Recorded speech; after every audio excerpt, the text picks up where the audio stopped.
Let's be real. You've heard the phrase 1,000 times, right? A politician gets up and promises zero tolerance for corruption. But what does that actually mean? I mean, really, how do you take a catchy slogan and turn it into a system that works? Well, today, we're going to decode one city's playbook and see exactly how they're trying to do it. So that's the big question we're tackling. When all the speeches are done and the cameras are off, what does zero tolerance actually look like on the ground?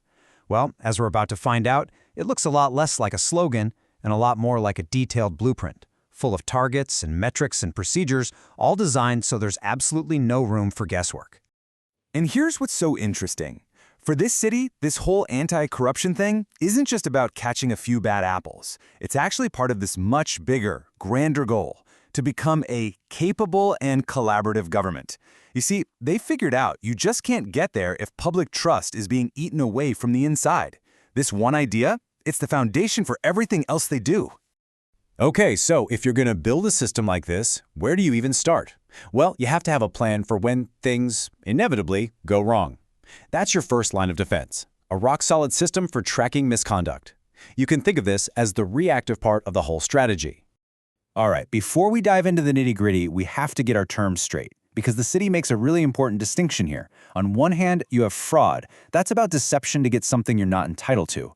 But corruption? Now this is the key. Corruption is about an abuse of power.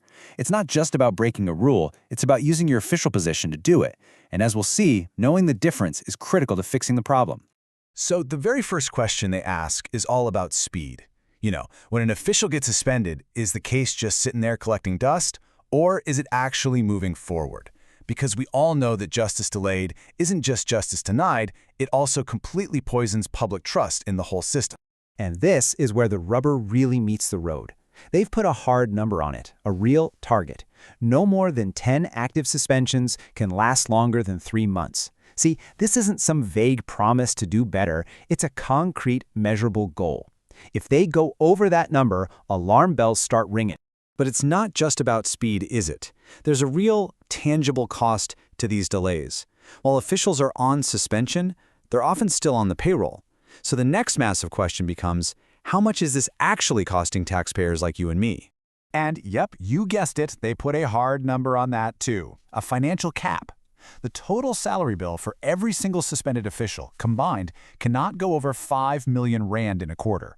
This shows the incredible balancing act they're trying to pull off, making sure employees get due process while also protecting taxpayer money from being wasted. Okay, so we've seen how they react when a problem pops up. But a real zero-tolerance policy can't just be about playing defense, right? You have to go on the offense. You have to actively go out and hunt for trouble before it blows up into a massive scandal. And what's their main weapon in this hunt? It's the forensic investigation. Now look, this is not your average, everyday audit. This is a deep dive, right, into the guts of the city's operations. They're looking at procurement deals, cash handling, even something they call malicious administrative practices. Basically, they are searching for any sign that the rules are being bent or broken on purpose. And you better believe they track these investigations every single step of the way. It all starts when an allegation is raised. Then the investigation is officially instituted. That's one key thing they measure. And finally, it's concluded, and that's the other. By tracking both, they can see if they're actually closing cases and solving problems, or just opening new ones that go nowhere. So we've covered reacting to problems, and we've covered investigating them, but what if you could just stop them from ever happening in the first place? I mean, that's the real dream of a zero-tolerance culture, right? And that's what this next part is all about, building an ethical foundation to prevent misconduct before it even starts. So where do you lay the first stone for that foundation? You start at the very top. The thinking is simple. Integrity has to flow down from leadership. And that means total, complete openness about their personal finances. You have to avoid even the slightest hint of a conflict of interest. And the standard here is absolute. The target isn't 99%, it's 100%. Every single city councilor must declare their financial interests, every single year. No ifs, ands, or buts. No exceptions. It's a bright, clear line in the sand that says transparency is non-negotiable. Another huge part of prevention is actually learning from your past mistakes. The city keeps a really close eye on the Auditor General's reports, and a repeat audit finding, whoa, that's a massive red flag. It means a problem was pointed out last year, and it still hasn't been fixed.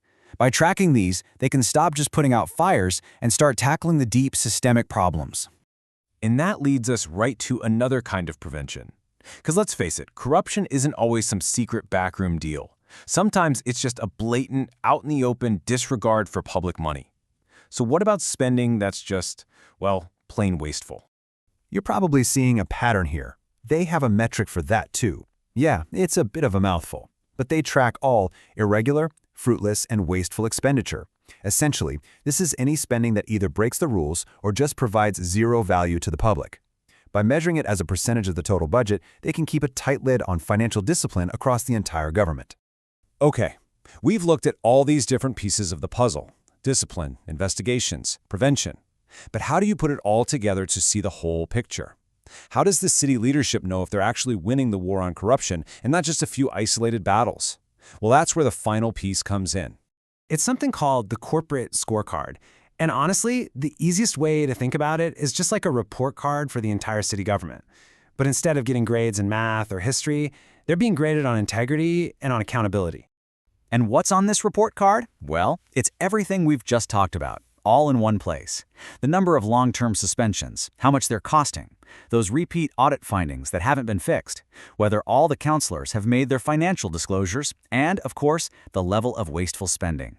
It gives the city's leadership a single dashboard to see the city's ethical health in a single glance.